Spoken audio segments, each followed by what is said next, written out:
Hey crew, back at the dog park. There's the dog. In one of my low production value videos, well, we'll say mid-range, because I'm holding the camera vertically, which means I need to have some sort of some backdrop. So I will go to Night Cafe AI and generate at least one horizontal background.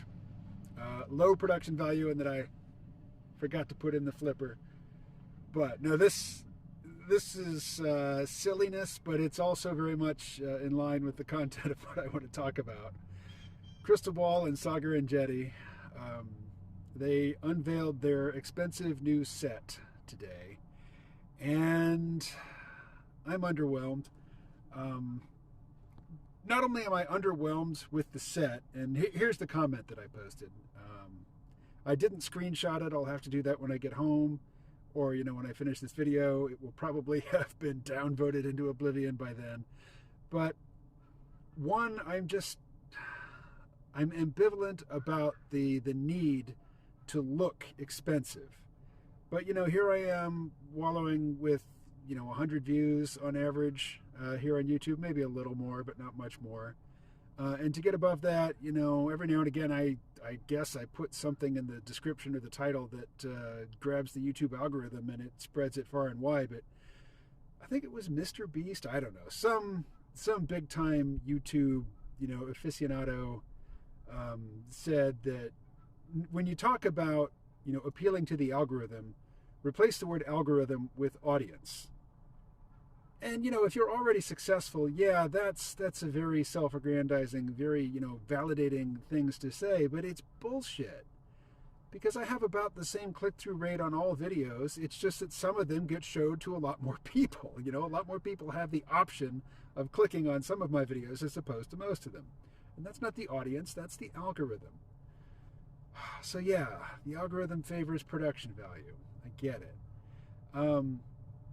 When I stayed in Santa Fe, New Mexico for about a month earlier this year, and I had the opportunity to spend a day or half a day at a TV news station in Albuquerque, New Mexico. It's a news station.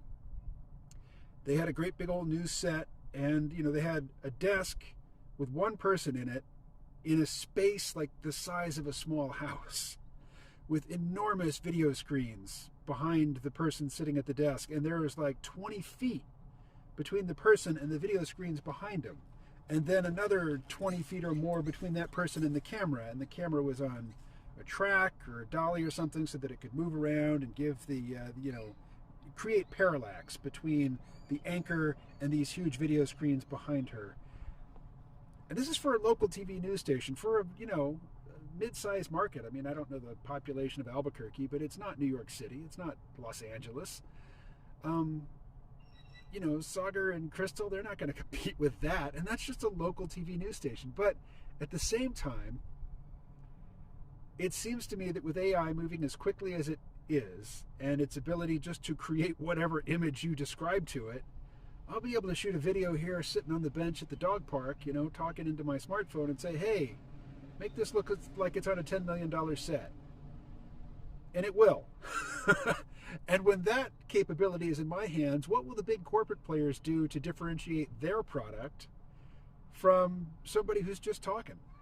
Because ultimately that's all this is somebody talking. Now, in the big leagues, you have teams of people preparing the words, writers and producers and fact checkers and investigators and people preparing the content that appears on the screen, on the teleprompter that the pretty person sitting on the multi-million-dollar set reads. But all of that can be done by AI. In fact, what I'm doing right now can be done by AI. I talk about when AI can put me on a gazillion-dollar set, or appear to do so. That's like 1 second before it can just replace me entirely. So, but my question, and I'm not like hammering anybody with my belief system or anything here. I'm just wondering, what will the big players do when somebody with no money at all but access to just consumer grade AI can put themselves in that multi-million-dollar set and give themselves the same visual cues the same visual markers of mainstream credibility. Because that's what the big set is. The big set says there are millions and millions of dollars behind this message. And that's all it says as far as I can, as far as I know. Am I missing something? Does that big expensive set say something other than I'm cozy with the big money players? So, Krystal and Saagar, they are, and this is not about them. I mean, this is something I was going to make a video about eventually at one point or another. It's a question that comes up in my mind from time to time, but it just, the unveiling of their new set today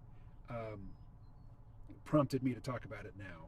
I've been talking with Bing all morning about writing a blog post about freedom as defined by Theodore Kaczynski and as defined by me, and human thriving in the age of AI, when cognitive jobs are done by AI, and if humans are involved at all, it's like when the 5-year-old is helping dad mow the yard. It's like, yeah, he's out there with his little mower, but his help really makes dad's job more difficult. And I think that'll be true of human AI pairings, that they'll be basically just to provide the illusion of human usefulness in an age when AI, which I think by then will just be alternative intelligence or non-human intelligence, will be able to do everything better. Now, it's not tomorrow. It's probably sometime next week or the week after. Okay, we got a strong breeze. I'm sure even the dead cat here is not keeping the puff sound off the microphone. So maybe it's time to stop. So this will just be a short one with a clear call to action. What do you think? What will the big players do once AI can simulate those big expensive sets? How will they differentiate themselves from amateurs and just normal people putting out their message? Or, will they give up on doing it with appearances and just do it with algorithmic censorship? Just pay to play. If you want to reach the masses, you better cozy up to the big money players. What do you think? All right, catch you later.